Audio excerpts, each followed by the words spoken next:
I liked how it sounded, man. I'm listening to other, cats and musicians play, and I'm like, no, this the horn here. Right. This Right. the horn. Right. I wanted to play, I wanted to be like a lot of musicians that have the whole set of horns. Well, yeah. But I knew fast I couldn't get it back then, and as I got older, I didn't care. Right. I said, I'm gonna be like, I ain't seen Parker play a tenor yet. Oh, Bird? Yeah. But he did. You just I said know no. that. You just I said know no. that. But most of the things I heard about him was alto. That's right. It didn't matter, man. When That's he played right. alto, Cannonball. Paul, and tell him about, because since he's come running. on, Cannonball was, I never really saw him play no tenor. Nah. He played alto. Right. And then, you dug Paul Desmond. Paul Desmond. Yeah. He didn't play no any tenor. Or no tenor, that's not bad language. I don't care. The point is, man, is that, especially Paul Desmond, because I like who wouldn't like Berkeley? He made me come downstairs and Greg, you gotta hit it, you gotta hit this. You gotta hit this. What? He gonna play Tico.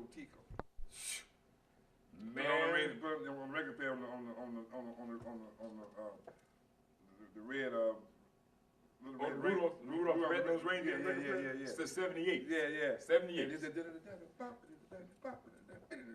And I think I stayed out there about an hour, just listening to it over and over again. Playing that. I'm like, oh. In those days, because we didn't have like the, what do you call it, the automatic changer.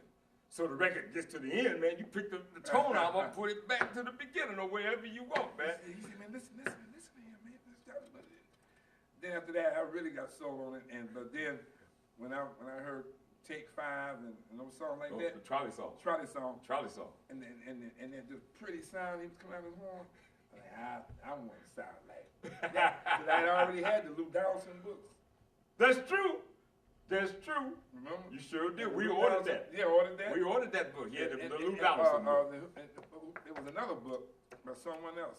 It was supposed to be Charlie Parker's transcriptions, right? Right. But it wasn't. Yeah. We found out years later, them ain't no Charlie Parker song. Yeah. They just did that to make the money. And I was listening to Lou Dawson.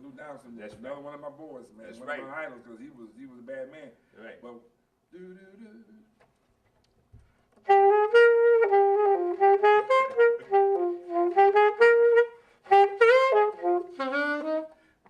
oh, that was it.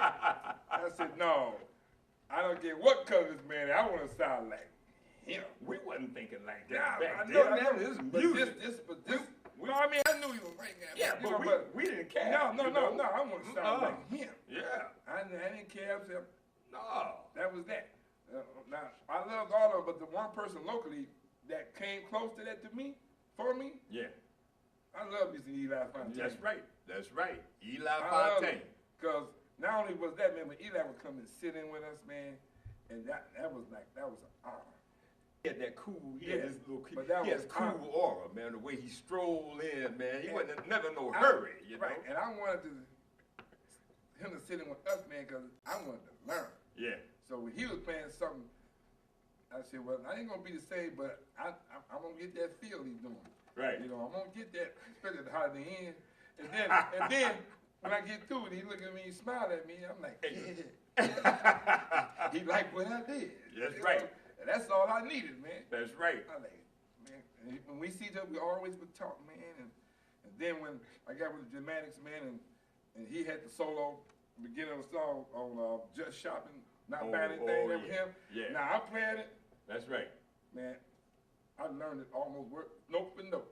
Right. Because I love what he did. Right. On that song. Right. And then when we did Marvin Gaye's What's Going On. That's right. That was another one. Right. I said, I like, that's Eli. That's right. Oh, by the way, Gregory King is in the house. Thank you. He's here. I finally got the phone call that it was going to be at 12, not 10 o'clock. So I was able to get up in time, clean myself up, dust myself off, and drink me some hot tea, because I knew I wasn't going to eat anything and had time for that. But I was ready for him, so. Yeah. He said, man, you got that suit you had on today? I just put that suit in the clean. Right. That was you got another one? I didn't say it to him like this, but I had just took this one out when I put the other one in. I said, yeah, I got a black suit. I wear that too. Yeah. I never went this time, so cool. You know, I'm Leonard King Jr., also known as Dr. Professor Leonard King. Look, my brother and I, like I said the other day when we were performing, I said, this young man, I've been knowing this young man since my first year on the planet. I said, my brother, Gregory King, you know. You know, we were destined for music. We just were. But in Detroit at that time, like you've heard me say this on the last clip that we recorded and was put on YouTube. In Detroit, Michigan, this was a city of sounds, and I'm saying that plural, sounds. You know, anything that you wanted to learn and know, you could find it here. Another reason, Detroit is an international city. It sits on international waters, of course.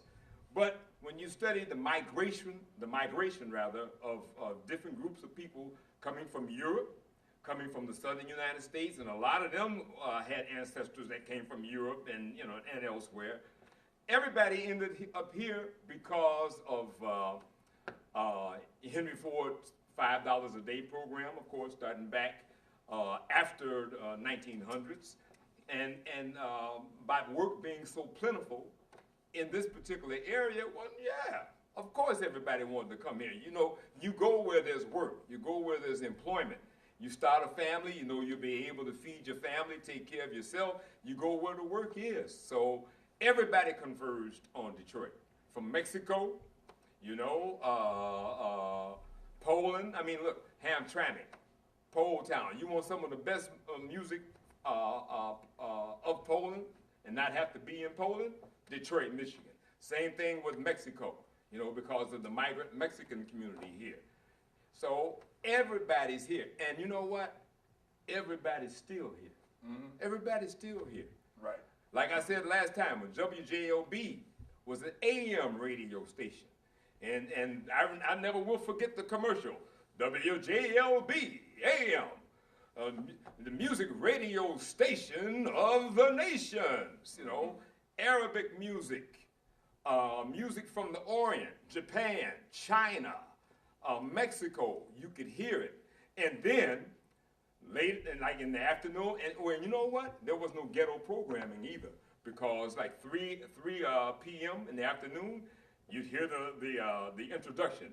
And now, the frantic one himself, Ernie Durham. Woo-wee!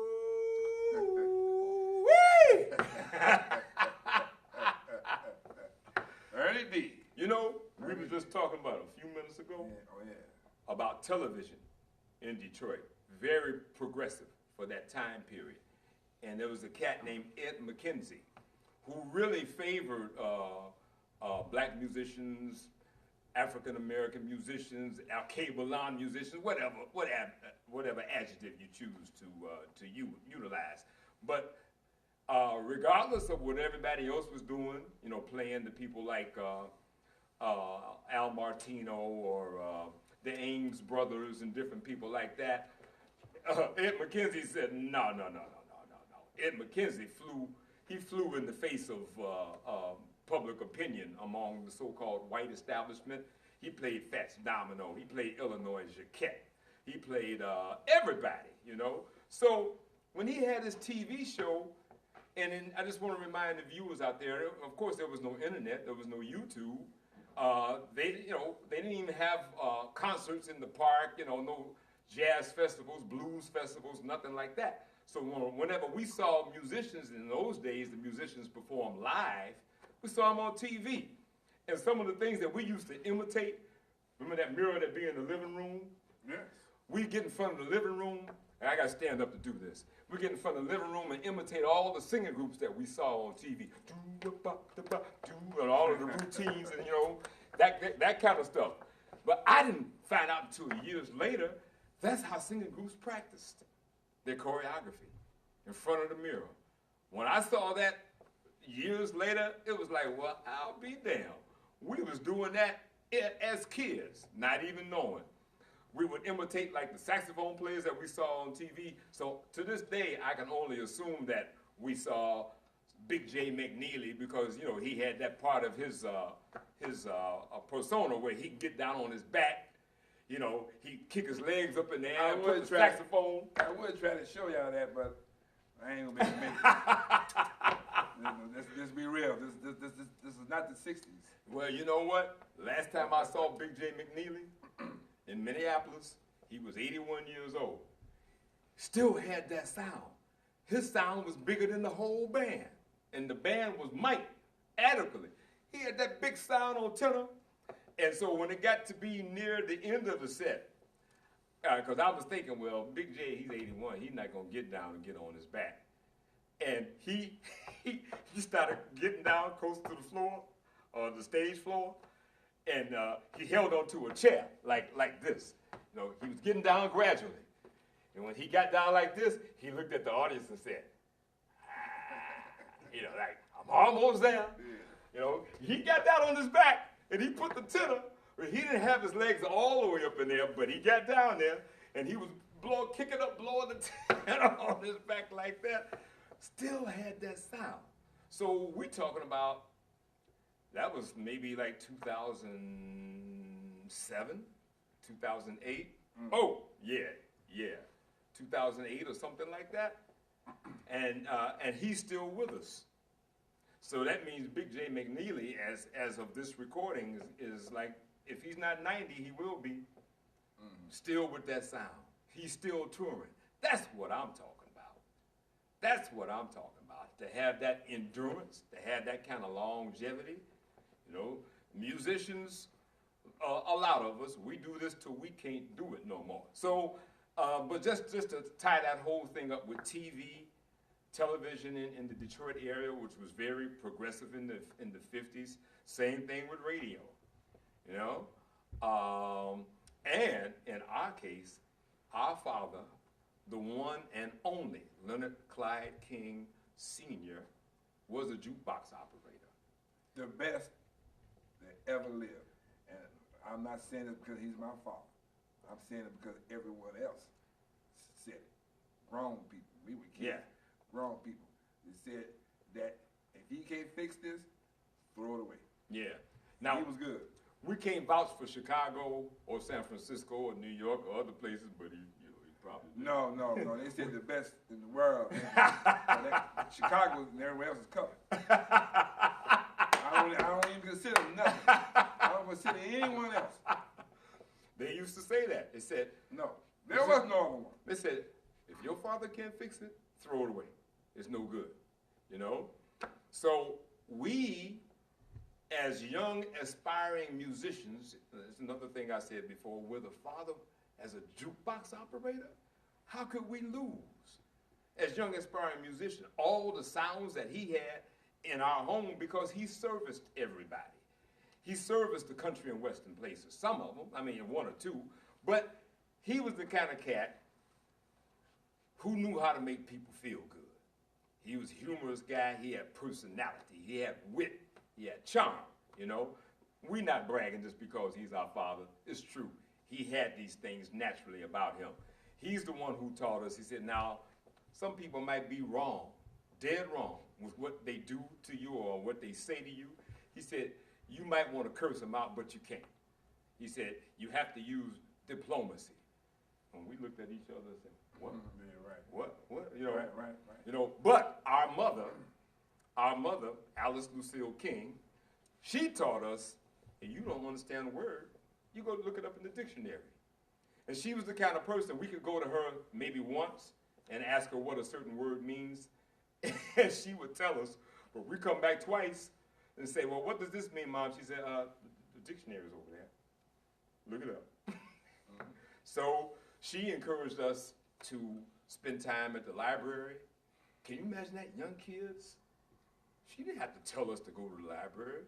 We wanted to go to the library. All those books with the knowledge and stuff like that. We wanted, there's certain things that we wanted to know. And walked a mile to get to the library. Yeah. Library, we lived in Southwest Detroit, out there by Ecorse and River Road. So the library was in River Road on Jefferson. On West Jefferson. And we lived right off of 4th Street. And about 3 streets over. And Fort Narva Drive. Yeah, no, I'm just talking about. I'm just talking about the different. Just on 4th Street, we lived 3 streets over. Yeah. But we had to go, we about 2-3 blocks from out of the drive. And then we had to walk all the way down to Jefferson. That's not even no walk. That's over a mile, isn't it? Yeah, we didn't care. No, Right We across, didn't care. what was the theater there? Was that the Lancaster or the Harbor? Harbor. The Harbor Theater. You know, so for those of you who from downriver area in Detroit, you know what we're talking about when we say the Harbor Theater. For those of you who grew up in Ecorse and what's that, Wyandotte? Yes. Yeah, the Harbor Theater. You know, Jefferson turns into Biddle Road. that's right. That's right. When you go to Wyandotte. But anyway, getting back to jukeboxes just for a little bit more. Before black radio became prominent in any city, the jukebox operators were the people that you went to. They were the ones to say, hey, put my record on. Can you put my record on the jukebox? Because in those days, damn near every place, in terms of a social situation, had a jukebox. The only place you didn't find jukeboxes was what? Funeral homes, church. That's bad. and you knew you weren't going to find it in those two places you just named. Right, so, right. You know, right. but I mean, let's be real too. Most, you know, they had they called the after hours joints back in the day, and there was a lot of them. Oh yeah. But they weren't bad places. No. Just places that people, after the clubs closed, that's where they went. To have a good time. They have a jukebox. That's right. And there were a lot of them, and that in those places, in every place. But then you had people, just regular people that just had them in their homes for entertainment. Yeah. And make money too. Yeah. You know, because you can make some money with a jukebox. That's right. And he did. He raised a family. Yes. He raised a family. So another thing I remember him saying, Greg, he said that some people would come to him and they'd give him the record to put on the jukebox. And they standing there while he pressed the numbers, you know, for the record to come up. And so when the record would play out, they look at my father and say, so what do you think? What do you think, Leonard? And my father said, you know, even if it was a piece of shit, you know, yeah, you can't come out and just tell him that, you know. So I would say, oh, it's not bad. It's not bad. No, Leonard. No. What do you think? What's your honest opinion? He said, if I thought it was a piece of shit, he said, I never told him. He said, no, because he said, you don't do that. You know, I just told him that I thought it was nice. It was nice, you know, and I said, I wish you luck on this, and I hope your group has, you know, goes on to have prosperity or whatever the language he used at that time, you know. So yeah, but some of the places that he had jukeboxes in, he had them in all places. Like Greg said about the after hours places, he had them in the classy joints.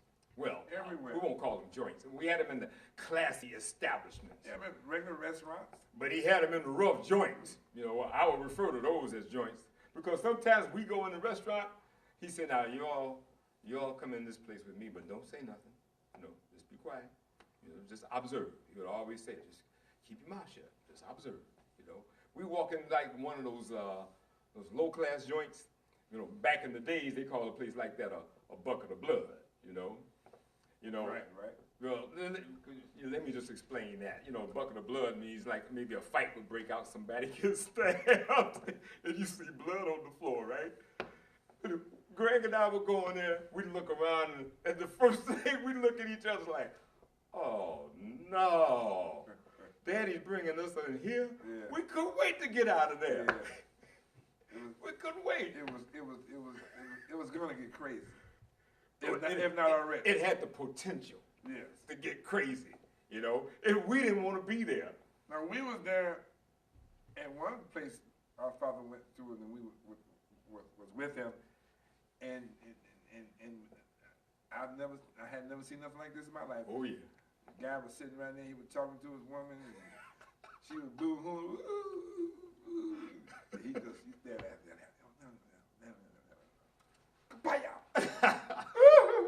And we still did like this here. Dad said, turn around, don't look. I was like, man, I just said, well, I didn't know if that was his, what you call him, his girl. Oh, hey, Greg, we can tell all this. Who? His hoe. Yeah. The dude was a pimp. He was a pimp. He was a pimp. But I'm not relating at that point. I just thought he was just beating up his girlfriend. Yeah. We realized it afterwards. Slapping her. Not beating her, but slapping her. But the irony, he's sweet talking, baby, Yeah, I thought, Bam! And we was like, we was ready to go. my father over there up under that juice box trying to get it to work. Get over here, turn around, don't look. Yeah. Don't look. Because we were saying, like, Daddy, can't you do something? Don't look. That's right. I'll never forget that. Oh, yeah. I can see how she looked, and she was fine. And he looked like a pimp. So, Exactly. Exactly. That stereotypical pimp look, he was that. Yeah. But I thought it was just his girlfriend. I didn't know he had messed up. We were too young to know about people in that kind of world. Yeah. We didn't know. But in the jukeboxes, you talk about the prelude to having a life in music, because he told me something years later. He said, you know what? He said, what you do for a living is not that much different from me, from what I do. Mm-hmm. He said, you have to cultivate work, cultivate gigs. So he said, you go to a club and find out how far in the future they booked up. You cultivating your livelihood. Mm-hmm. He said, I do the same thing. Mm-hmm. He said, what was the phrase he used? He called it not building a location. It was something like cultivate a location, but he didn't use the word cultivate. Because he said, I do the same thing too. He said, I go into a restaurant or bar or wherever place, he said, and I have to convince them how much they need the jukebox so that they can make some money. I tell them about how much money they can make first. Because what he would do, naturally, him having his jukebox in there, is split the profits, 50-50. Right. So if this place had a great clientele of people coming in all the time, always putting money in the jukebox, feeding the jukebox. That's what the phrase he used, feeding the jukebox, putting quarters, nickels, dimes, and stuff. This was before the dollar changers. And he'd open up the side door of the jukebox, and pull the cash box out of it. Cash box is about maybe that big, maybe like that wide, full of quarters, nickels, and dimes. No, it overflowed. Overflow. Yes, that's right. Overflow. Because he'd go in there and scrape them off the floor of the jukebox. And the funniest thing about it, in those days, it's not like now where you have these machines that actually you put the money in and it rolls the money for you. Nah. In those days, you had the wrappers, quarter wrappers, nickel wrappers, dime wrappers, And he would find a spot as secluded as he could possibly make it to sit and dump all those coins on the table and sit there and count that money real fast. We never did get as good as him. He was good. He was good. And somehow when he held the coin wrapper, he lined him up in his pants and just slide him in. Yeah. So in other words, nothing would fall. Oh no. Say like I'm using my two fingers here, right? He'd have right here nothing but quarters. He'd open up the wrapper like that, quarters fit in perfect. We never got that good, man. We tried that shit, quarters be all on the floor. He said, no, I'm gonna pick the quarters up. You gotta work faster than that. We say, oh, no. We might have did it right a few times. Yeah, but no. No, we weren't consistent. But he told us, he said, that was a skill. He said, when you counting the money like this, he said, you don't know who's watching you. He said, so you can't work slow. He said, you gotta work fast. And the fact that he used to do it by himself. So I guess he felt, well, hey, I got my sons with me now. When we became of age, he would take us with him and that we would learn how to be efficient in that part of the job like him. Nah, no, never did happen, So eventually, we knew that we weren't gonna be in that particular capacity in our lives as far as jukebox is concerned. You know? Yeah, I know. Hey man, you wanna do a little something? Ready for it? Yeah. Yeah. See, last time I had the snare drum here, but I figured, Greg and I, we started out before musical instruments. We started out singing. We were singing, like I said earlier, imitating Frankie Lyman and the Teenagers and all of the groups that we saw on TV. All of that stuff, Yeah. And so, I need to get this in now because I'll probably forget after this. When we were, my brothers and I, the three of us, our youngest brother, Atiba, when we were really little, we were young enough to all sleep in the same bed, so you know how little that is. We never liked to go to sleep. Still don't. That's why that 10 o'clock is killing me. My mother say, it's 8 o'clock. I said, all right, boys, time to go to bed. We go, I probably ain't go to sleep at 7. I got to get up at 10. We was kids. We put us in the bed at 8 o'clock. We didn't get to sleep till midnight. Because we be playing games in the bed, quietly, where our mother couldn't hear us, because in our house, it was one of those kind of houses where you had basement level, the floor level, the main level where the living room, dining room, kitchen, and all that is, and then the bedrooms were upstairs. So we'd be upstairs in the bedrooms and be quiet, be quiet. But one of the games that we played was musician. I mean, how could we lose? Man, we knew we was gonna be musicians.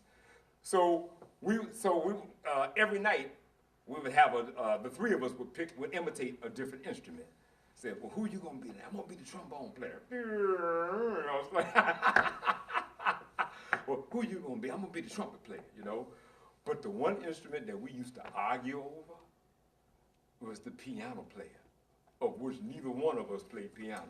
You was the piano last night. I'm the piano tonight. Man, we'd be up there, but we had to keep it. We had to argue quietly because, we're supposed to be asleep, So, it's, and looking back at that,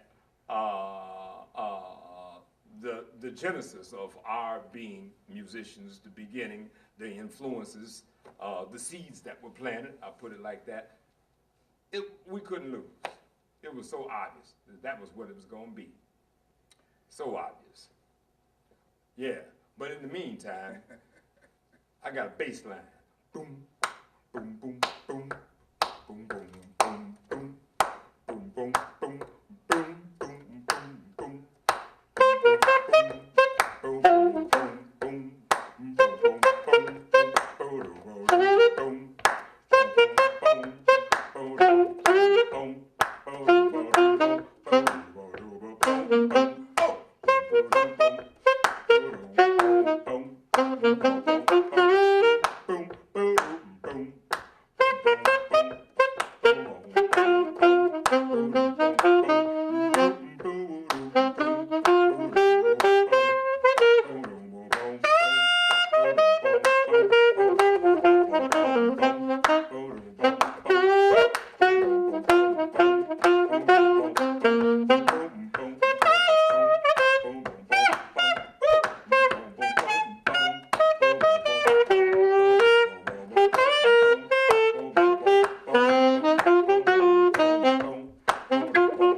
see how spontaneous you were. Now, sharp ears will notice. I started up a half step from when he came in, because I didn't hear the original key. He came in, I just, you know, musicians, you know, we know how to adjust like that, you know. Yeah. I'm glad he did that, because it would have been a different song. Oh my goodness. it would have been a little different. He came down instead of me going up. Like they said, I'm just telling the truth. Yes. Yeah. By the way, that little motif that we did comes from a song that was done by a group called the Packers.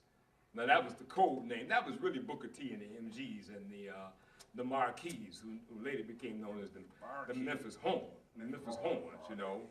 But that was a little ditty called "Hole in the Wall," you know, and that was the bass line from that song, you know. Let me just throw a little something in here. Yeah. Continue. Yeah. As to why I'm even playing this horn in the first place. Yeah, the other day, unfortunately, we had to bury our mother, Alice Lucille King.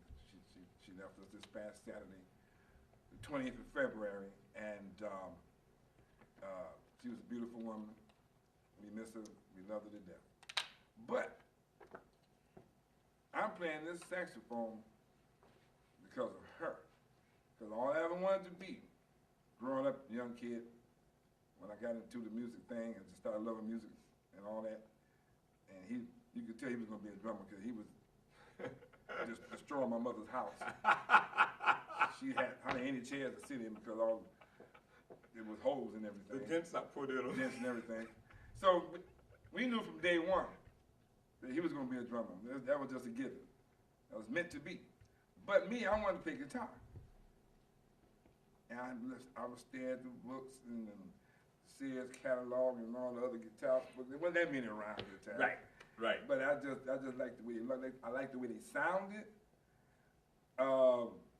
Walk Don't Run by the Vengeance. I couldn't wait till it was played. I love that. Yeah. So when it was my turn. Yeah. So when it was my turn to take music lessons, I'm going to be a guitar player. Oh, boy, I was just happy. Now, at the time, you know, they used to have music stores called Grinnell's Music. Grinnell Brothers. Grinnell Brothers. And they had a few stores around town, one downtown. This particular one is in Lincoln Park, 4th Street.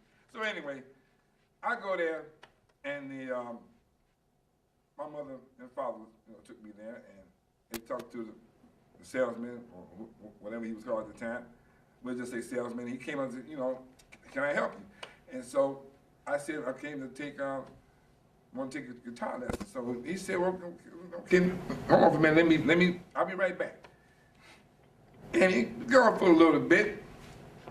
Then he came back and said, well, I'm sorry, we don't have a guitar instructor here. And I was crushed. I mean, just absolutely crushed, because my brother, they didn't tell him they ain't had no drummer. I'm gonna teach him how to play drummer. You gonna tell me you don't have nobody to teach me how to play guitar? Now what am I gonna do? What am I gonna do? You know, mama ain't gonna take me nowhere else. I'm not going downtown. Oh no, we had to go to that Grinnell Brothers studio. So then he said, well, is there anything else you want to play? And the first thing came out of my mouth was a saxophone. And the reason why, because my mother would always talk about saxophone, how much she loved the saxophone. She'd hear a song and saxophone playing, she said, ooh, that sounds good over there. Oh, he could really play that saxophone. So I said saxophone because I kept hearing her say how much she loved it. So I said it for her, okay? Now, I said at the other day at the church, when we had the services, I let everyone know, I told them that B.B. King named his guitar Lucille, which is my mother's name, Alice Lucille King, but she went by Lucille. But everyone close to her called her Seal. Right. So I let the world know that from that day forward, this horn would be known as Seal for my mother. Just want to let y'all know that, and because if it wasn't for her, I wouldn't be playing this. So this is Seal. Thank y'all. You know, one of the things that I tell people, we were underage. You know, legal drinking age in Michigan at that time was 21. I think it's 21 now, although for a brief period it was 18, like the way it was in New York State. The legal drinking age was 21. So, you know, we weren't old enough to work in places that sold alcoholic beverages. And as a child, why would we want to be in there anyway, you know? But there were so many community centers which was known as the Tri-City neighborhood at that time. Remember, our area of Southwest Detroit was referred to as Downriver Detroit. The actual name for it, which I found out years later, is called Visger Heights. So we're talking about the area, let's say starting at Pleasant? Yeah. At Pleasant Street. And from those of you who know the geography, you know what we're talking about. From Pleasant Street all the way down to Outer Drive, and see, we lived on Little'sdale Street, closer to Outer Drive, and from, let's say, where I-75 is now, which was Hobo Jungle back then, you know, where the railroad tracks are. And where the snakes and the frogs were. Right. Real snakes and frogs. not the snakes and the frogs like the gangs. We're talking about real snakes and frogs. I should have had distinguished that. Yeah, no, that's why, you know. So sorry. Well, we brothers. We bounce off each other like that, you know. So very sorry. So from where Hobo Jungle was down to, well, let's just say Bassett, right? Yeah. Bassett, because E-Corps starts right on the next street over off of Outer Drive going down to West Jefferson. So Visger Heights, that was a great area, huge neighborhood for young families, especially, I guess it's commonly referred to these days as the World War II parents, the ones who the men came back home after the war, or maybe they were married before the war, but then they wanted to get settled. And so they started families. In those days, you could go to school on the GI Bill. There was money for the veterans getting out of the war. By the way, that was the beginning of the housing boom. And speaking of boom, I just wanted to put in, that was normally called the baby boomers. You know, the people that came out of World War II, because when they came home from service after that World War II, you had a lot of kids was being born. Yeah. So when he's really talking about, although we don't usually use that term, but but during that era, a lot of journalists use that word, right. Baby boomer. So that's our generation. I mean, I'm born February 14th, 1948. You know, June 22nd, 1949. Right. You know, it was right next door.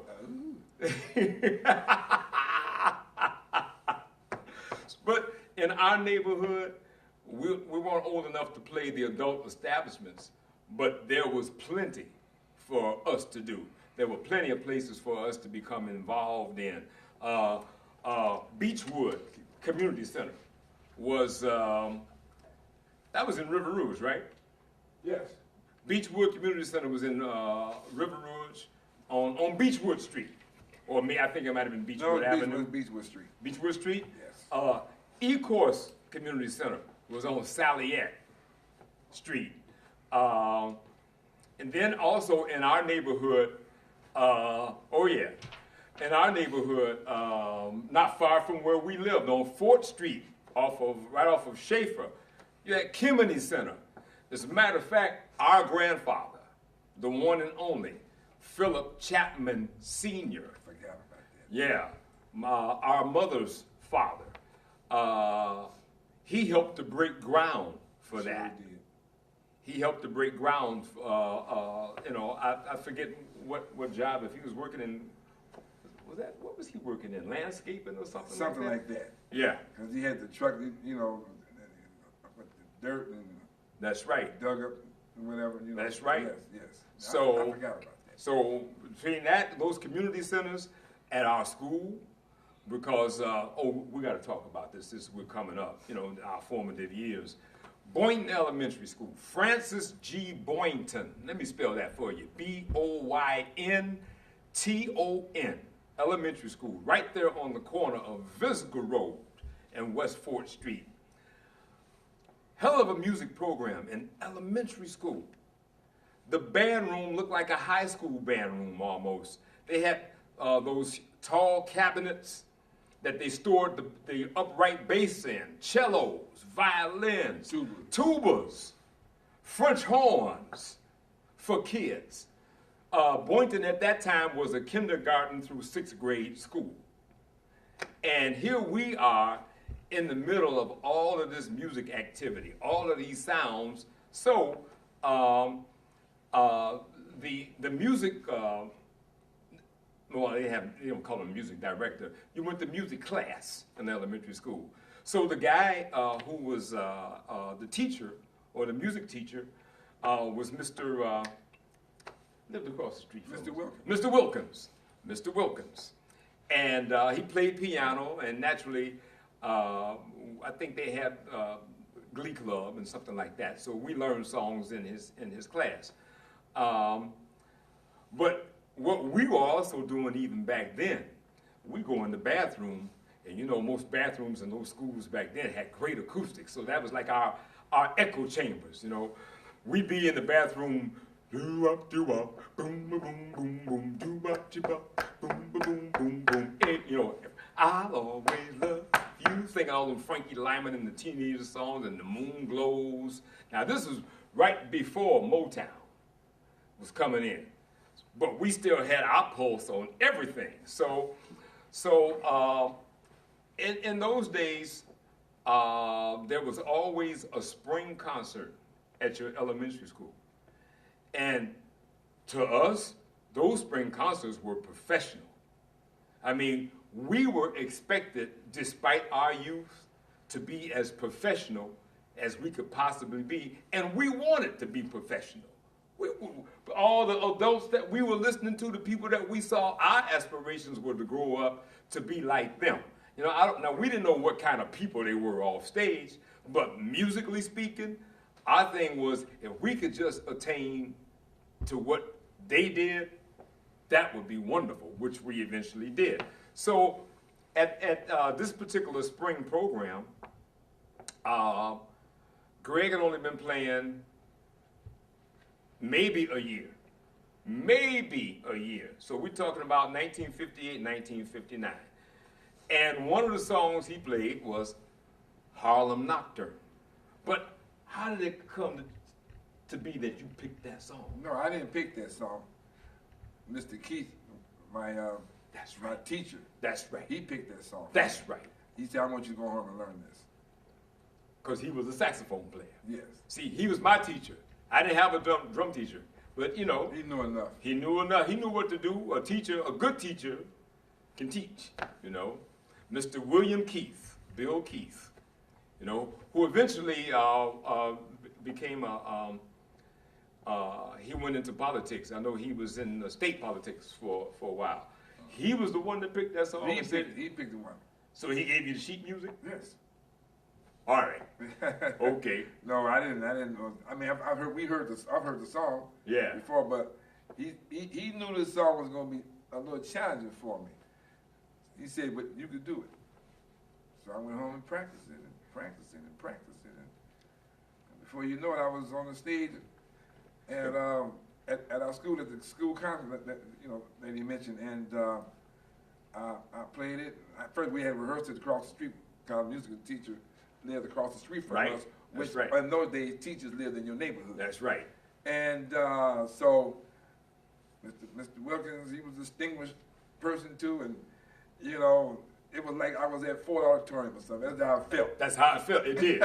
Or you were at felt like I Hall. was at a symphony hall somewhere. Yeah, like Carnegie Hall. And all the teachers and families and some of the kids, they was out there. And first time ever on stage in my life. And I got to play this without sheet music. Yeah. I made one hiccup And I remember Mr. Wilkins saying, you know where to go. And got it and finished it. Was I playing snare drum with you? I'm thinking you were. I should, yeah, because I remember seeing my viewpoint was from the stage. I don't remember being in the audience looking at you. Yes. So, yes. okay. All right. Anyway, so I finished it and I got the clap. You know, I'm really not, you know, I loved it, but I wasn't that gung-ho over that. But the next day at school, all the teachers was coming up to me and saying what a wonderful job you did, Gregory, and the kids talking about, man, I knew you could play that. And I knew then, I said, oh, I love this. I'm getting some attention. I'm getting attention like this for playing this horn. Yeah. Oh no, I was hooked then. I was hooked. That hooked me. And see, it really did. It had already started with me the year before that, because my mother's friends would come by to visit her, right? And I used to practice brushes. Any record I heard that had brushes on it, because I wanted to get my brush work down, you know, because I didn't see anybody play brushes. I didn't know what to do. So, like a lot of musicians, we imitate what we hear. Well, Nina Simone's record, what was that called? Central Park West or something like that? The record with I Loves You Porgy. The record with My Baby Don't Care. My Baby Just Cares for Me. But the first track on that record was her version of Mood Indigo. And it was at this tempo. And the drums. And with the way they recorded it, I could hear the brushstroke. So I used to practice that record. And the way Nina came in after she played 2 choruses of piano, the way she came in, you know, I didn't know how that song actually went. You know, until years later, you're like, you ain't never been blue till you've had that mood. Now, I know I'm messing the melody up because I got Nina's version in my mind. Nina came in with it, you ain't never been blue. Woo! Man, you know, what they called blue notes back in those days, you know? She didn't sing that melody straight up and down the way it was. So I'm listening, I was so captivated by her voice, the sound of that trio. But it didn't dawn on me until I really looked at the liner notes years later, and I saw who the drummer was. It was Albert Tootie Heath. Tootie played drums, brushes, on all that, throughout that entire record. So years later in 2004, at the Mount Hood Jazz Festival in Portland, Oregon, the Heath brothers, Jimmy Heath, Percy Heath, we were on the plane. I was on the plane with them. And I had no idea that those 2 guys were like comedians. Percy Heath and Jimmy Heath, them cats had me cracking up. They kept coming back, one with one liner, you know, even before we got on the plane. You know, me and James Carter, you know, because I was the James Carter Organ Trio, and Gerard Gibbs, we're comparing our boarding pass to see what seats we were sitting in. And Jimmy Heath looked at us and said, no matter what seat you're in, he said, you either in first class or worst class. So when he said worst class, I started laughing. He did like this. He said, you like that, don't you? Them cats had us cracking up from Chicago, Illinois, on the plane all the way to Portland, Oregon. Tootie wasn't on the plane, but I knew he was going to be there. So I was in the parking lot outside the hotel, and I looked around, and I saw Tootie walking toward the door. I hollered, Tootie Heath! And he looked around and looked at me because he knew he didn't know me. But I walked toward him. I said, hey, listen, hold up. I got something to, just hold up a second. So I got up to him and I introduced myself. And I said, look, man, I just want to thank you because I learned how to get my brushwork immediately together by listening to you on Nina Simone's first record. And he looked at me and said, man, what? Thank you, man. Thank you, you know. You know, you never know. People come up to us, and with the same kind of thing. I heard you all at Local 876. I heard you all at the 20 grand. I heard you all here and there. You know? Or they'll say the reason I'm playing music or an instrument, well, the same thing, yeah, is because of y'all. That's right. Y'all inspired me to start playing music. And I was like, you know, I'm overwhelmed. Because we were the first young band of young people. I'm honored to this day to hear that. Yeah, yeah. You know. And Greg will tell you this, before us, as far as young ensembles, young people, in that neighborhood, no, we were the first. No, there weren't no young bands. No. There weren't really bands out there. There was musicians. Yeah, right. You know, we had one right down the street from us. I can't remember his first name. Then you probably Rip Reynolds. Rip Reynolds. He was right on the corner. Keyboard player, bass player, trombone player. Yeah. But keyboard was his thing. Organ in particular. Yeah. Well, he adapted to organ because organ was you know, in late 50s, early 60s, with the popularity of Jimmy Smith and Shirley Scott and all of them. So we would hear him and his band every so often, every few weeks, down on the corner, rehearsing. Yeah. And we would run down the street. Mr. Miller, can we sit here? No, y'all be quiet. So he had the big picture window. He opened it up. Yeah. The screen, rather, you know, open the window up, and we would sit out there, man, with just like in heaven. He had the organ in his living room. Rip Reynolds. It was like we were in heaven. Especially in the summertime, because he had the windows open. So when I was 16, it was 1964, I had the bright idea. And see, I used to tell Greg what I was going to do. Look, man, this is my brother. This is my brother. I could always interact with Greg about things that I wanted to do because Greg was not a tattler. You know, for the most part, we didn't tattle. You said for the most part. What do you mean? What do you mean? When we got mad at each other, then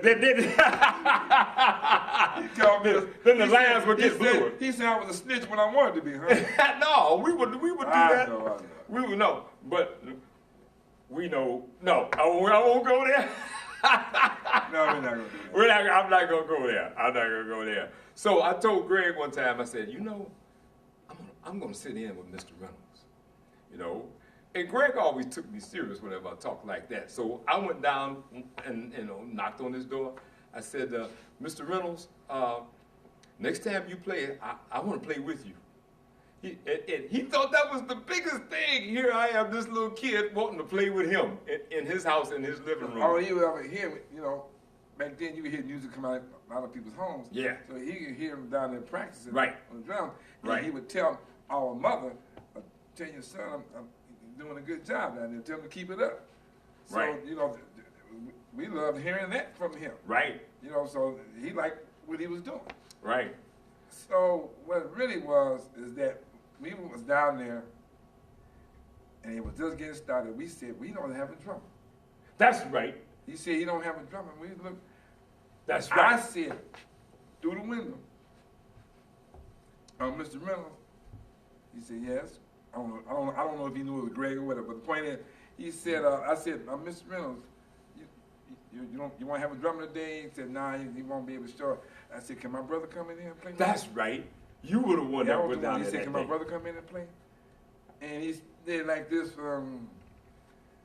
yeah, tell him to go get his drums. Yeah, because I went down maybe the week before that. Yeah. And, you know, I asked him, could I play? And he said, come back whatever day it was. So I went back on that day and he wasn't there. But, you know, we were persistent like that. So I went back. You know who it was? It was Desi McCullough Sr. playing tenor saxophone and Rip Reynolds on organ. No, just them two. So I didn't have cases for my drums at that time. No. So it was my brothers, and we got Donald Smith, the next door. I can't remember. We got some. But the point is, some neighborhood kids to help take all the drums down. But as far as Leonard, me, and our other brother Tiba, we knew how to set his drums up. That's right. So it didn't take us long to go down there and bring them in and start putting it together. Yeah. And then when it was time to play, it sounded so good. And they were just back there just smiling and giving them compliments after each song and everything. And then I know they told him after rehearsal was over, you weren't 16 yet, because as he's 15. Because they said, he told him, if you were 16, we would take you with us. That's right. I was 15. 15. He said, if you were 16 years old, we'll take you on the road with us. Wow. That's how it happened. You know, I never will forget. They called. Now you know I'm listening to all of the organists, all of them. You know, we had an advantage. We the sons of a jukebox operator. So, and then he would buy albums too and bring them home. So I remember, man, we was playing some blues. I don't know what it was. It was like medium tempo. I mean, you know, Desi was blowing, man. He was blowing. You know, Rip Reynolds, man, running the bass line with his foot, man, and you know, with his left hand and chording. And Desi and I started trading fours. You know, and he quoted from Surrey with the Fringe on Top. You know, he said da da da da da da da da da da da da da da da. I said do do do da do do do do ba da boo doo ba boom boom. They said ah, because they had guests over that night. You know, I finished the phrase on the drums. You know, da da da da da da da da da da da da. I played that on the drum. So when I heard that and I saw that. He knew I was in, everybody knew. I mean, basically speaking, I have to say this because it's true. The adults, the kind of mentoring that we had, all they wanted to know is that we were serious. They would show us anything we wanted to learn as long as we were serious, you know?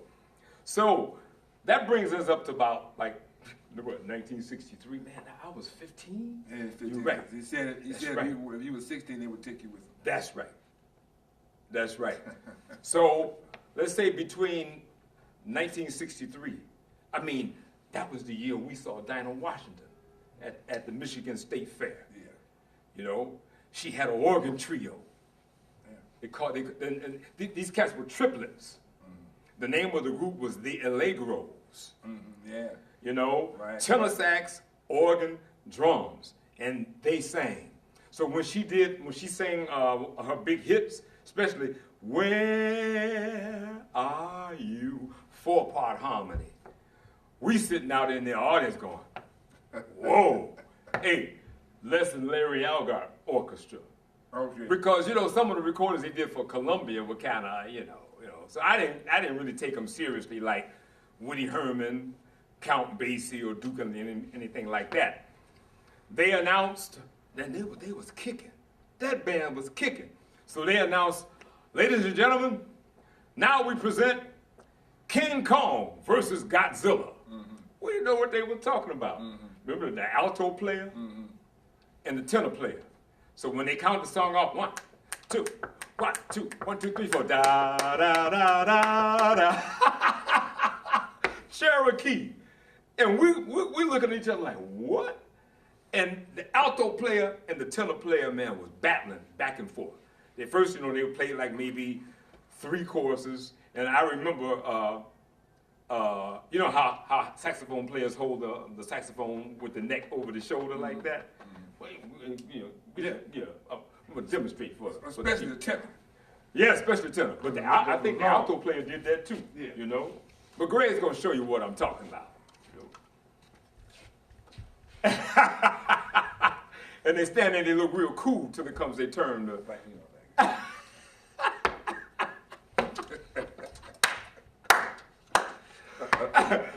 King Brothers in the house. This is how we do. So anyway, these cats is battling back and forth. Greg and I, man, we having a fit because we didn't expect that. We didn't expect that at all. One of the greatest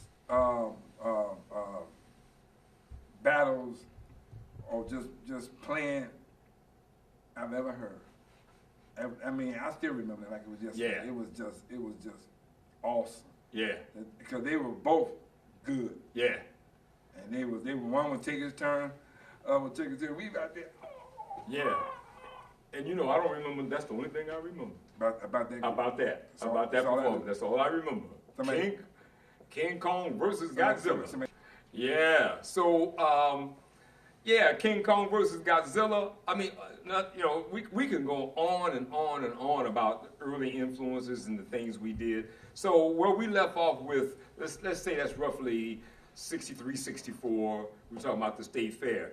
Now let's move on into let's say 1967. So just right before I got drafted. But during those 3 years, the type of progress that we made as musicians, like our mother, told me one time. She said, when you and your brothers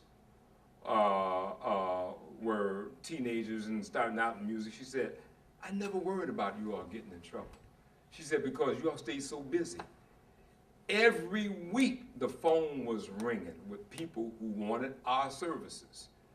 And sometimes they would call, they would get the call for me, well, can your son play drums? Or it might be for Greg, they might need a saxophone player.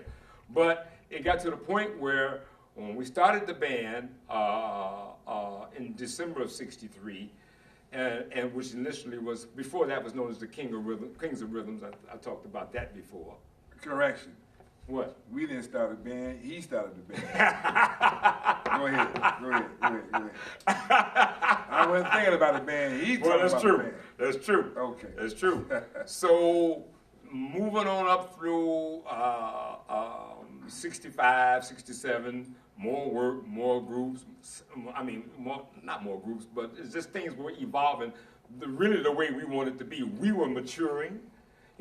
We practiced, at least 5 days a week. At least. We're teenagers. We didn't have no responsibilities, no children, no wife, no nothing. We had time to put into it. So by 1966, 67, we really on the roll. We started doing cabaret show and dances. I like to make the distinction between that, because in some cultures, a cabaret is like a hoe house. No. In Detroit and in other places, cabaret show and dance. That's what, Local 876, any place that had a hall that was big enough to hold anywhere from, let's say, 300 to 600 people, or more, depending on it. So different promoters started calling us, And I remember one promoter in particular whose name was Cecil B. Rabbit. Did you ever find out his real name? Well, we knew back then, but I can't remember. I don't remember his real name. We knew, but right now, can I Google it? I don't know. Yeah, no, I don't know. But this guy, they called him Cecil B. Rabbit, but he looked like a squirrel to me, So he started calling us to do shows, right? So one show, he came up to me and he said, Leonard, I got an idea. I'm going to run this back. This is how we're going to do this. When I introduce you at the end of the set, you all keep playing, and I'll cut the music off. I said, okay, Cecil. I said, but look, you got to cut us off on the beat. You just can't just cut us off in the middle of the beat or 3.5 beat. It's got to be on the downbeat. I said, you know what I'm talking about, right? He said, oh, yeah. So then came to the end of the set, and we playing There Was a Time. James Brown. So da-da, da-da, maybe a little bit faster. Da-da, like that. So Cecil's doing his thing. Ladies and gentlemen, how about a hand for Leonard King and the Soul Messengers? We still got the music whipping. Da-da, da-da. So he's doing his talk, we're going to take a brief intermission. We'll be back. Don't go anywhere. So now the band is like in that direction. He's facing, we're facing him. So this is Cecil facing us. So he's already standing up, so he gets in this crouch like this. And we still got to go. And I'm watching his hands. I can already tell he's not going to bring us on the downbeat. So the cats, Greg and the rest of the cats in the band looking at me like, should we stop? I said, I told I gave the cue. Watch me. I'll stop the band. So Cecil got this wild look on his face. He does like that. And we kept playing. and you know, and he did like this. You know, like a Wile E. Coyote when he can't catch the road running in the cartel, or the bomb blows up in his face, and he walked off like that. So naturally, we took the break. We put the instruments down. Here comes Cecil. Leonard, come here, man. Come here. We gotta talk. He said, Leonard, man, you made me look bad, man. I cut your band off, man, and y'all kept playing. I said, Cecil, look, you gotta cut us off on the downbeat. You just can't throw your hands up in the air like that and we automatically stop. I said, it's gotta be the da-da-da, the 1, 2, 3, 4, stop, like that. I said, if you can do that, it'd be okay. The second set, he did the same thing, da-da, and we kept playing. Now I'm feeling sorry for her. I am, because I know he said, man, you made, and he did. He said, man, y'all made me look bad again, man. I said, look, Cecil, I tell you what. Bring the microphone stand over by me. Put the mic right here. I'll introduce you. I say, ladies and gentlemen, put your hands together for the one, the only Cecil B. Rabbit, I said, I can't hear you. Make noise out there like that. So all Cecil had to do was stand there and bow. Thank you very much. Yeah, thank you, that goes back to that diplomacy that our father used to teach us, I couldn't come out and say, hey, man, you don't know what you're doing. You need to be out there doing this, man. Let us do it, I couldn't come to him like that. So he agreed. He agreed to let me introduce him, And I said, but I'll stop the band, Cecil. Don't worry about it. I'll stop the band. So that's one of the funny memories that I have from that period. He didn't know what it be. We stopped on the downbeat. He was stopping us on the upbeat. And we look at each other. We said, "Whoa, man, what in the world's going on here?" I mean, now, don't listen. We did laugh now. Oh yeah, we did. We teenagers. So that made him look bad too. I know, we laughing. We teenagers. Oh. I mean, I'm playing. I got drumstick, but I'm still laughing. So, 1967, we start doing Ernie Durham's record hops at the Gold Room of the 20 Grand. I had explained this when I was here last time, but I'm going to explain it again. The Gold Room of the 20 Grand didn't serve alcohol, didn't have a liquor license. If you wanted the so-called adult crowd, 21 years and up, went next door to the Driftwood Lounge of the 20 Grand. Or the Fireside, that's right, the Fireside. Lounge. That was the Fireside, right? With the bowling alley. That's right. But for the teeny boppers, Gold Room. The Gold Room of the 20 Grand, which to us, I never experienced. That was a big room. It was a big room. Big room. And with a big stage. Yeah. And as a result of our association with Impact Records, which was operated by Harry Balk, and his A&R guy, arts and repertoire, as they say, was a guy named Duke Browner, Barney Browner. So it was through them that we met Ernie Durham. They told us that we were going to be playing that particular Sunday. So we showed up, they sent us there. And now keep in mind, at that point in our lives, we, in 1967, look, in US dollars, at least $300 a week, a piece, not for the whole band, a piece. You know what that kind of money equates in today's dollars? That's $2,000-something. Cost of living was so easy, in the US, about 23 cents a gallon? Affordable. So anything you wanted was easy to obtain. So I went up to Ernie, because they were asking me, the other band members, are we getting paid for this? I said, I don't know. I went up to Ernie, I said, Ernie, how much are we getting paid for this gig? And Ernie said to me, he said, I don't know, no one said anything to me. I said, oh, okay. But, you know, I didn't feel like Ernie was bullshitting us. And I knew deep down here that he was telling the truth. But that was a hell of a school for us. Learning experience. What we learned in there? Yes. Oh my goodness. Yes. Oh my goodness. Now you got to tell them about what we used to ride around in those days. A 1952 or 50, I think 51 Ford pickup truck that looked like Fred Sanford's. Yeah, only ours was green. It was green. That's my father's truck. And because he wasn't gonna let us use the car. Red, and we used to call it the Green Hornet. Yeah, well the kids, the neighborhood kids named it the Green Hornet. The Green Hornet because of the TV show. And so we had been using the truck once we got old enough to drive. Yeah. You know, it was a stick shift on the steering wheel. That's right. Yeah. That's right. 3-speed. 3-speed. 3-speed. Anyway, to make a long story short, we pulled up into 20 grand on a Sunday. I can't remember what big name was in town, but you know, everybody was like, the 20 grand was the place at that time. Oh yeah. You know, you came in sugar sharp. That's right. We used to say that to people in Europe. Like I am right now. Like come in sugar sharp.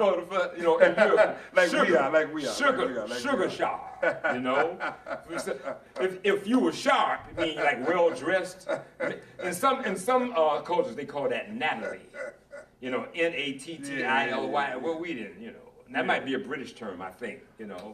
But we pulled up in this. It wasn't. It was just old, but it wasn't no piece of crap, you know. Nah. It wasn't no hoopty, but it wasn't the 67 with a brand new 67. No. And we rolled up in there, and the parking lot attendant said, "Oh no, hold stop! You ain't bringing that up in here." No, you see these Cadillacs and Lincolns around here on these fine cars? You ain't bringing that up in here. And we said, but where the band? Where the band? Oh, you the band? Well, okay, look, I'm gonna do this for y'all. Y'all, get your instruments out, take them in where you go. That's right. He said, unload here. Unload here. Unload right here. And then when you get through and everything's out, you take the truck and you put it way around the corner. You put it way back there. Don't leave it out here. We had to park it, in other words, out of sight. He wanted that truck out of view. We really parked it behind the building. We did. Because that truck wasn't going to sit there with all them Cadillacs. Yeah. And Lincolns and all that stuff. That was the only time we did that. Because that truck, that pickup truck, came to symbolize that the Soul Messengers, Leonard King and the Soul Messengers, were going to be there that night. Right. So if you pulled into the parking lot and you saw that truck, he's like, oh shit, Leonard King and the Soul Messengers is here tonight. But after that night, and he told the park that, and how they had stopped us, and oh no, what y'all doing? We come the next week. Come on in. Y'all come on. And we didn't have to keep going around that back. No. We parked it on the side where the other cars were. He knew we were musicians. That's right. We had, because we came in at that first night and burned. See, and threw down. And we burned. And we, we young teenagers, man. So it doesn't look like we know too much what to do. Oh, by appearances, say. Yeah. They took us for granted. granted. Look at us, you said, oh, these guys, they're kids. They can't be. Come on. And then they go in there and hear us, everybody like, whoa. Like that one time at the 20 grand. Whoa. When Ernie Durham, to this day I can't remember who it was. And they showed up because we always rehearsed before the show, right? Maybe 2 hours before the show, at least. Artists touring, artists just coming in town. So whoever this person was, they took one look at us and said, "You the band?" Said, "Yes, we the band." We was eager, we was ready, we had the show. They said, No. We knew what, all we wanted to know what songs they wanted to do. Oh, no, you the band? Oh, no. Ernie, is Ernie here? No, he's not here yet. Well, when he comes here, I'm going to tell him he has to, hire some professional musicians to back us up. So Ernie got there. True story. Ernie got there, And the guy went up to him. I think it was a single. I think it was a guy. I don't think it was a group. No, it was he was just a singer, right? I can't remember who it was either. And he said, Ernie, he said, look at them, they're babies. You know, you promised me professional musicians. You know my show. And Ernie said, well, what's the problem? He said, Ernie, look at them. Ernie said, are you kidding me? This is Leonard King and the Soul Messengers. That's how he said it. He said, look, you get with them, I promise you, anything that you want them to play, I promise you, they can play anything you want to play. He said, you have my word. Thanks, for exactly what he said. You have my word. My word. And I looked at Ernie like, here's an adult that's put his reputation on the line for teenagers? Mm-hmm. My goodness. Mm-hmm. And I remember we got with this cat and we played the show, and without one hiccup, as you know, we say later on, you know. So we became known. You get Leonard King and the Soul Messengers, they play anything you want them to play. They sound just as good as the record or better. Matter of fact, it got to the point where, you know, we had an entourage of fans, you know, a legion of fans that would follow us around. Mm-hmm. And every once in a while, somebody in that legion would go up to the headlining group and tell them, yeah, see, we know you the stars of the show, but this is our group, Leonard King and the Soul Messengers. You better come out and get down, because they opening up for you, you know. They're going to make the stage hot for you. And we'd have to say, don't go on. Don't tell these people that, because we don't want them mad at us, you know. We glad to be there, being there, you know, opening up for the headlining act. So, you know, at 1967, and I explained in the last episode that we did in terms of how I got drafted and stuff like that and what happened. So Greg fronted the band for me while I was gone. You know, I was gone 3 years. George Roundtree was the music director, because he's the one who wrote the charts, but Greg fronted the band and did the announcements and did the contracts and talked to people and stuff like that. So it's possible that Greg wants to share something with you that I wasn't here to witness myself, in particular. Well, all I know is that it was unfortunate that my brother had went into the services, armed service at that time, because that's when the band was really getting ready to take off. You know, we all felt that, you know, the music was changing a little bit, well, changing a lot. But, you know, but we were still in that, we were growing with the music, okay? Yeah, Quentin Perry and Randy Retley were among, you know, the enterprising people in the metropolitan Detroit area. From our neighborhood. That's right. They came from Southwest Detroit. That's right. Like all of us did. That's right. But they were very enterprising, and they were giving all kind of social events. So you never know who's watching you, you know, especially as you're progressing. So they were watching us. They were checking out our growth as a band. So they came to our parents' house. It was what, one afternoon, right? Yes. Were we rehearsing, or we were just there? We were just there. We were just there. But we knew who they were. And so they said that they wanted us to be presenters. I mean, they wanted us to perform at a lot of the things, the shows that they were presenting. Now, you reminded me, because I had forgot, when we asked, okay, which ones did they want us to perform at? Right. Which ones? Because, you know, I knew they were using the Fabulous Counts as well. A lot. I mean, they were using them before they were using us. That's right. Because they, you know, we used to go watch those guys. That's right. We loved them too. But so I want to know, well, which weekends or which shows, whatever, did you want us? And he told me all of them. And I'm like, no. Our mouths dropped. He said, no, y'all my band. Y'all gonna pay for everything that I do. Right. And we like, that was a gig every week. It's because the reason why all these fabulous groups that were running a lot at the time of young bands in the city that were really out there doing something, but trust me, we were the only ones that could back up anybody coming to town and make them and make it good. Yeah. But they would leave and say, y'all something else. Yeah. Because you know what it was, see, for the most part, I'm playing sax, but for the most part, it was the rhythm section, because you had George Roundtree, who later became the Four Tops musical director for 30-something years. Yeah. You had Frank Garcia on bass, Leonard on drums, and Ralph Todd on guitar. But Leonard, the main guys, Leonard, Frank, and George, they had the ear. See, we all knew the song, and rehearsed the song, or played the song before, but if we would play the song just because we knew how it went and never practiced it before. Yeah. Do y'all know a song? Yeah, we know it.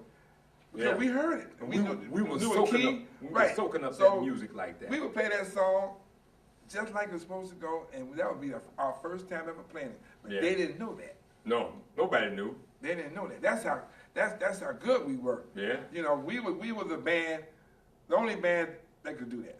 Yeah. When I later on in life, when bands would be on TV like Showtime and the Apollo and all these talent shows, and they had the bands backing up the amateurs come up and sing. And I know the first band they had before they got Ray Chew and the crew, you know, but they had to rehearse with those guys. Yeah. We didn't have to rehearse. See. Yeah. When I was the first guy, I can't think of his name. They used to destroy some of those singers. I know. Because they didn't know what they were doing. I know. They didn't know. I know. See, we saw that happen here. Right. But see, if the singers got into the wrong key, we followed them.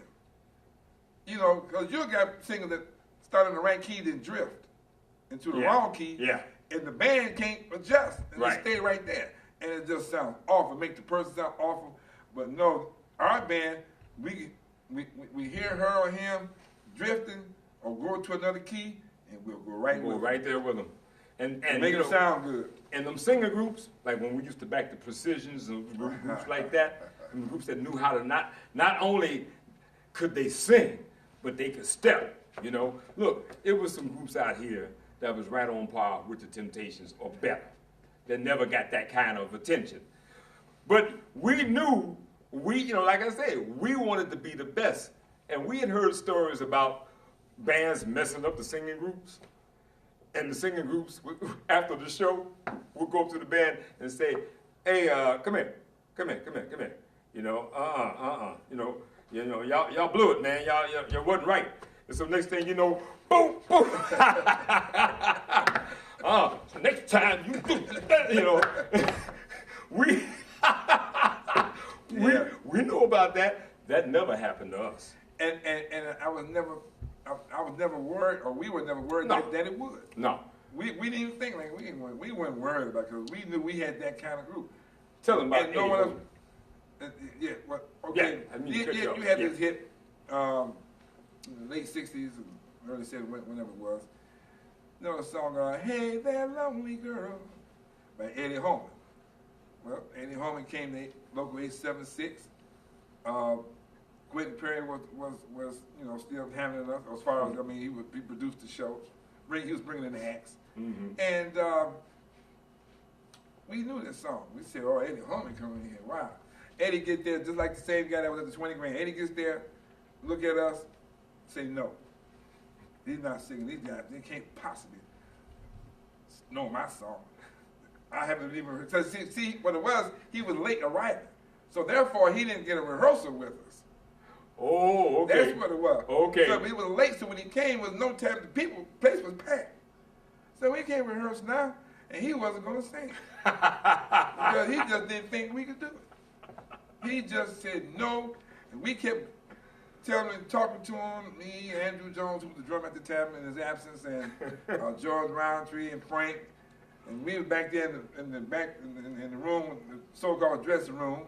And we were back there, George, and they were getting out a sheet of paper, putting the lines on it, putting the notes and everything. See, did you hear what he just said? We didn't have manuscript paper back there. George is writing lines on the blank paper. Writing lines and putting the notes. And we kept saying, we noticed, and he kept saying no. Then Quentin Perry finally came in and intervened. He said, listen, you got to sing this song. These guys, they tell you they know the song, they know this song. Right. Okay, don't worry about them. So he finally said, okay. When I did the show, played his Hey There Lonely Girl. After the show, you think I can say what I want to say on there? Yeah, man. He kissed our ass the rest of the night. He kissed our ass, well, kissed mine, I know that. All night long. Kept saying, I'm so sorry. I am so sorry. I didn't know. I said, well, you know, I tried to tell you, but you know, that's all right. Hey, I see him again. Hey, I'm sorry. I'm so sorry, man. Y'all good, man. Y'all really, really good. I'm so sorry. Okay. Well, yeah. You know what? You know, technically speaking, that's about our formative years. I mean, and that was the proving ground, so to speak, that has really served us for the rest of our lives, you know? Even in the days since Leonard King and the Soul Messengers, I mean, Greg went on the road with the Dramatics, the singing group. But he was able to do what he did with the Dramatics because of what we did, you know, prior to that. He went with Eddie Kickers for a little while. That's right. That's right. George wound up going with the Four Tops. Yeah. 30-something years. Yeah, he was their musical director. Yeah. You know, so even coming into now, with that, along with Colette Galevich and Lyman Woodard sisters, Susan Woodard Sasso and Jane Woodard Stevens, we formed the Lyman Woodard Organization for the Arts. We've been giving concerts around the city of Detroit. We have the Lyman Woodard Organization Orchestra playing his compositions, which that morphed in what's become known now as the Dr. Professor Leonard King Orchestra. And my brother Greg worked for Ford Motor Company for 30 years and didn't play the horn that much. That much, trust me. Not that much. And since he retired, you know, 7 years ago. Yeah, we have to give Maurice Garcia a certain. No, certain. You got to give him a lot of credit. Yeah. People have been trying to, especially his brother Frank Garcia, who's the bass player with the Soul Messengers, and Maurice is his little brother. But you know, we're all grown now. And Maurice wanted to start his group back up for the class reunion of 1973-74 class of Southwestern. They were having what was it, 30, 40 reunion, whatever it was. Yeah. And so he wanted to put his group together, which was called the Soul Explosion Band.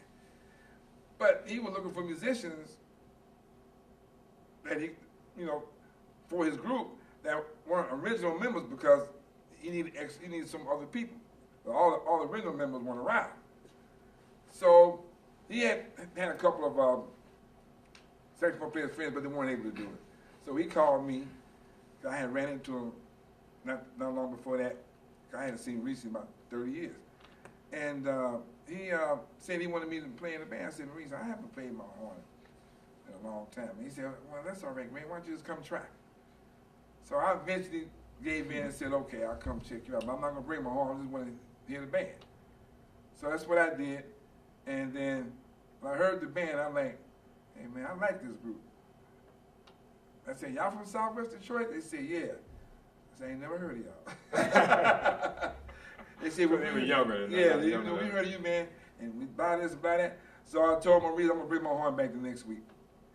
And then I started playing with that group, and then you know, obviously, after 30 years, you're not going to come in and just start playing like you were before, because I couldn't remember anything. I learned a song, come back next week, didn't know what it was. But with God, I go to hit a note. I thought I'm hitting all bad notes. I was like, well, this is going to take a little time, right?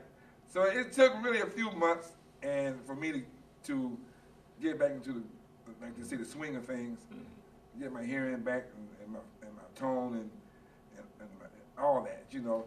And I've been pushing ever since. So and Maurice is the reason I give him credit for getting me back into playing music. Yeah. You see, I have him with what's known as the Dr. Professor Leonard King Orchestra. He's in a stellar saxophone section, and that's like I want my brother to be right there with them cats. Yes. You know, the first rehearsal he came to, man, you got me here with these. I said, great. It wasn't even the first rehearsal. I had heard it before. Oh, yeah, that's right. That's right. I had people, friends of mine, guys in the group, and they Yeah. said, man, how come you ain't playing with your brother? Yeah, right. I said, right. man, have you heard these guys? I said, I don't know if I'm ready for this here. Yeah. So right. when he said, Greg, I want you in the band, I'm like, okay. All right, I see what's going on here. I like that moment. I got to toughen up now. Yeah. So it's a learning experience, man, and I am honored to be in this. Yeah. I'm honored. All right. We signing off. All right. Thank you. Thank you for your support. Thank you for your continued support. You know. Oh yeah. Boom, boom, boom, boom, boom, boom, boom, boom, boom, boom, boom, boom, boom, boom.